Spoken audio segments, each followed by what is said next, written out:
Yeah, yeah, yeah, yeah. Because I'm happy. I'm a Muslim, that's what makes me happy, and that's the truth. Can we have the next question from the brother? Yes, thank you for the wonderful talk. My name is Shai. I just want to know, since media is the most powerful weapon nowadays, certain irresponsible parties have released media which causes certain parties to resort to much violence method in solving the problem.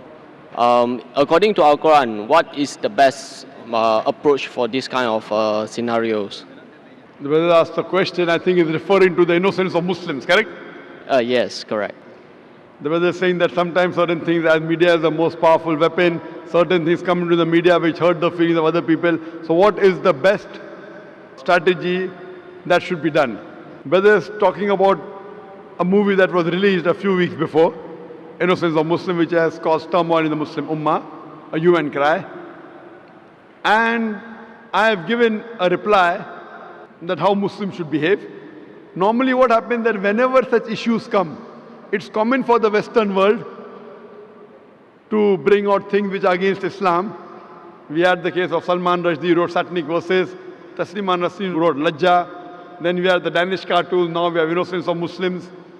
See, normally when such things come, almost all the Muslims jump into the agitation. Number one, what happens is that if Muslims are doing certain productive activity, for example, one person is doing some 100 points of activity, I'm doing 100 points, he's doing 100 points. When such things happen, everyone jumps into it and we stop our normal activity. Maybe from 100 goes to 0.5. And we all jump into these things. Muslims are emotional, that is good, mashallah. But what happens, the growth of activity stopped. What I suggest, there should be specialized organizations to deal with such issues. How today, the aid of specialization, we have heart specialists, brain specialists, kidney specialists. We should have specialized Muslim organization to deal with these issues so that the other Muslims can continue with their normal routine activity of spreading Islam and not stop the growth. For this, I suggested 6 strategies. Number one, what I suggest is there should be a battery of international lawyers. The best lawyers from different parts of the world, maybe the best lawyers from Malaysia, from Muslim Gulf countries, maybe from India, maybe Sri Lanka, from different parts of the world, maybe best lawyers from UK, from USA. Whenever such things happen, we should file a case in the International Court of Law. I don't believe we will get justice. I know the International Court of Law is far away from justice, especially where Muslims are concerned. But at least we will put our point through. Have the best of lawyers. The person who has done the act, he should be brought to task. Even if the law will not punish him, but he'll have a hell of a time replying to it. Number one, we should have battery of international top lawyers.